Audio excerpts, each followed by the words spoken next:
नमस्कार, आप देख रहे हैं सत्य घोष न्यूज और मैं हूं आपके साथ ज्योति कनौजिया। आइए रुक करते हैं खबर की ओर।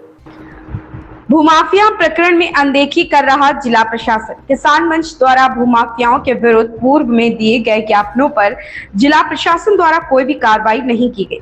बस खानापूर्ति के लिए रस्म अदायगी की जा रही। यह बात किसान मंच राष्ट्रीय सचिव प्रदेश प्रभारी ने इकट्ठा संगठन पदाधिकारियों द्वारा जिलाधिकारी को संबोधित ज्ञापन सौंपने के बाद कही। महिला प्रकोष्ठ प्रदेश अध्यक्ष अल्पना सिंह ने कहा कि यह कैसी विडंबना है।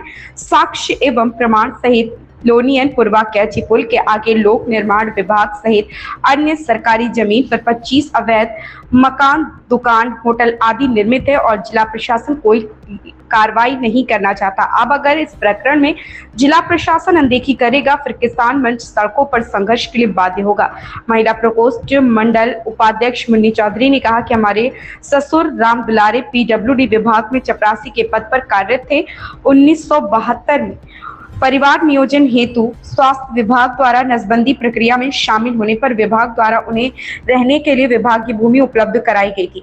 तभी से समूचा परिवार वहीं जीवन यापन कर रहा और जीविकोपार्जन हेतु सूखी लकड़ी का छोटा व्यवसाय चला रहा। जिला प्रशासन अगर निर्मित भवनों को गिराकर सरकारी जमीन खाली करवाता है फिर मुझे स्वतः उस जमीन में से सूखी लकड़ी हटाने में कोई आपत्ति नहीं। मंडल उपाध्यक्ष संतोष भारती ने कहा, मुझे आत्मिक कष्ट इस बात का है कि पीडब्ल्यूडी जमीन पर निर्मित इमारतों पर कोई कार्रवाई नहीं होती और संगठन पदाधिकारी मुन्नी चौधरी की सूखी लकड़ियों हेतु बुलडोजर का इस्तेमाल किया जाता है। सत्य घोष न्यूज चैनल सीतापुर से लक्ष्मीकांत वाजपेयी की रिपोर्ट। जय जवान जय किसान। मैं अल्पना सिंह, प्रदेश अध्यक्ष किसान मंच। बहुत अफसोस होता है कि हम लोगों को बार बार रिक्वेस्ट करने के बाद भी ये प्रशासन नहीं जागता है। इनको जगाने के लिए आज हम लोगों ने एक ज्ञापन दिया है।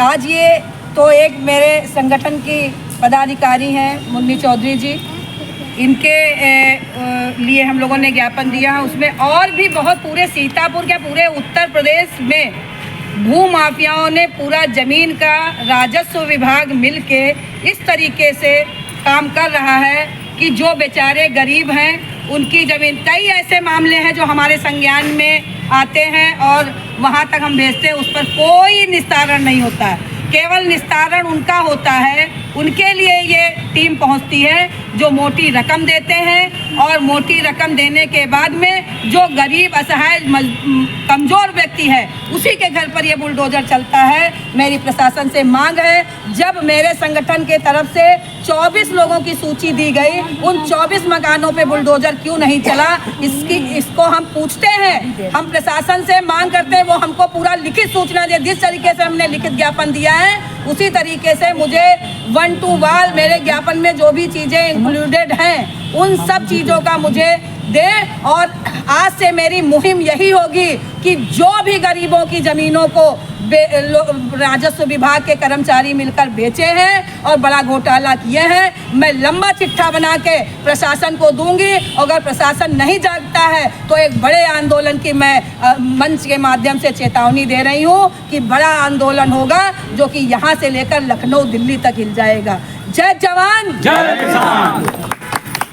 निकट कैची पुल सब्जी मंडी, वहाँ पर मैं पुश्तैनी रह रही हूँ। मेरी चौथी पीढ़ी है जिस जगह पे। 1972 में मेरे ससुर ने वहाँ पे जो पीडब्ल्यूडी की ज़मीन है, पीडब्ल्यूडी में ही कार्यरत थे, वहीं पर चौकीदार के पद पर कार्य करते थे। तो जब नसबंदी लागू हुई इंदिरा जी के ज़माने में तो उसी में उन्होंने भाग लिया परिवार नियोजन में। उस उपलक्ष्य में मेरे ससुर को ज़मीन उतनी आवंटित की गई थी।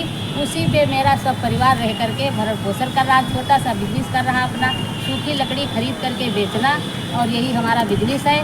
तो आज 26 तारीख से कुछ अराजक तत्व हमारे साथ लगे हुए हैं जो बराबर जो है निरंतर हमको वहाँ रहना परेशान कर रहे हैं और लकड़ियाँ उठा करके यस्त व्यस्त कर देते हैं। तो मैं गरीब महिला बार बार इस तरीके से नुकसान होगा तो कहाँ तक उसकी भरपाई कर पाएंगे।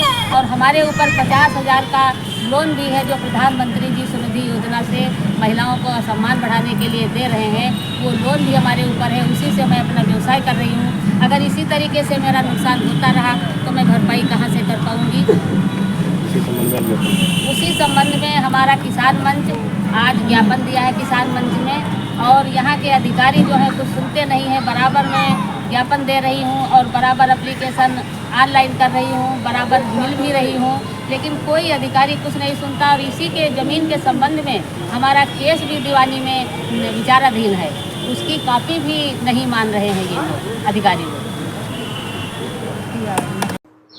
ऐसी खबर से जुड़े रहने के लिए आप देखते रहें सत्यघोष न्यूज। लेटेस्ट अपडेट पाने के लिए हमारे चैनल सत्यघोष न्यूज को सब्सक्राइब करें, शेयर करें और बेल आइकन दबाना बिल्कुल ना भूलें।